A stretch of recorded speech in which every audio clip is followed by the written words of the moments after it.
ಗಂಗೆ ಹೇಳಿದ ಮಾತನ್ನ ಕೇಳಿ ಶಂತನು ಮಹಾರಾಜ ಗಲಿಬಿಲಿಯಾಗ್ತಾನೆ.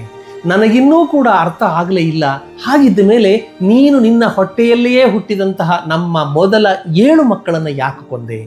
ಅದೂ ಕೂಡ ಶಾಪದ ಒಂದು ಭಾಗವಾಗಿತ್ತೇ ಅಂತ ಕೇಳಿದಾಗ ಗಂಗೆ ಹೇಳ್ತಾಳೆ, ಹೌದು ಮಹಾರಾಜ, ಈ 8 ಮಕ್ಕಳು ಈ ಭೂಮಿಯಲ್ಲಿ ಹುಟ್ಟಿ ಬನ್ನಿರಿ ಅಂತ ಹೇಳಿ ವಸಿಷ್ಠ ಮಹರ್ಷಿಗಳಿಂದ ಶಾಪ ಪಡೆದ ಅಷ್ಟವಸುಗಳು ಇವು. ನಾನು ನಿಮಗೆ ಜನ್ಮ ಕೊಡ್ತೇನೆ, ಅಲ್ಲದೆ ಹುಟ್ಟಿದೊಡನೆಯೇ ನಿಮ್ಮನ್ನ ಈ ಮಾನವ ಜೀವನದಿಂದ ಪಾರು ಮಾಡ್ತೇನೆ ಅಂತ ಹೇಳಿ ಅವರಿಗೆ ವಚನ ಕೊಟ್ಟಿದ್ದೆ. ಆದರೆ 8ನೆಯ ಮಗು ಮರ್ತ್ಯಲೋಕದಲ್ಲಿ ಬಹುಕಾಲ ಇರಲೇಬೇಕು ಅಂತಕ್ಕಂತಹ ಒಂದು ಶಾಪದ ಒಂದು ಭಾಗವಾಗಿರೋದ್ರಿಂದ ಇವನು ಬದುಕ್ತಾನೆ.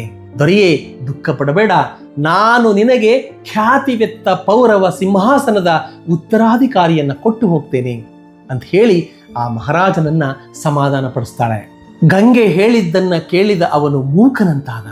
ಅವನಿಗೆ 2 ಸಂಗತಿಗಳು ನಿಚ್ಚಳವಾಗ್ತವೆ. ಮೊದಲನೆಯದು, ಗಂಗೆ ಎಂದೆಂದಿಗೂ ಹಿಂದಿರುಗಿ ಬಾರದಂತೆ ಹೊರಟು ಹೋಗ್ತಾ ಇರ್ತಕ್ಕಂಥದ್ದು. 2ನೆಯದು, ಈಗ ಪೌರವರ ಹೆಸರನ್ನುಳಿಸಲು ತನಗೊಬ್ಬ ಉತ್ತರಾಧಿಕಾರಿ ಮಗ ಇದ್ದಾನೆ ಅಂತಕ್ಕಂತಹ ಒಂದು ಖುಷಿ.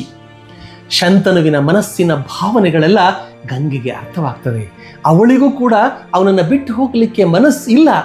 ಆದರೂ ಕೂಡ ಪ್ರೇಮಾರ್ದ್ರ ಹೃದಯಳಾಗಿ ಸಹಾನುಭೂತಿಯಿಂದ ಶಂತನುವನ್ನು ಕುರಿತು ಹೀಗೆ ಹೇಳ್ತಾಳೆ, ಮಹಾರಾಜ ದುಃಖ ಪಡಬೇಡ, ನನಗೂ ಕೂಡ ನಿನ್ನನ್ನು ಬಿಟ್ಟು ಹೋಗಲಿಕ್ಕೆ ಮನಸ್ಸಿಲ್ಲ, ಕಷ್ಟ ಆಗ್ತದೆ. ಆದರೆ ಅನಿವಾರ್ಯ ಕಾರಣಗಳಿಂದ ನಾನು ಮರಳಿ ಹೋಗಲೇಬೇಕು. ನಮ್ಮಿಬ್ಬರ ಮಗುವಾದಂತಹ ಇವನನ್ನ ನಾನು ಚೆನ್ನಾಗಿ ಸಾಕ್ತೇನೆ. ಇವನು ಮಹಾತ್ಮನಾಗ್ತಾನೆ.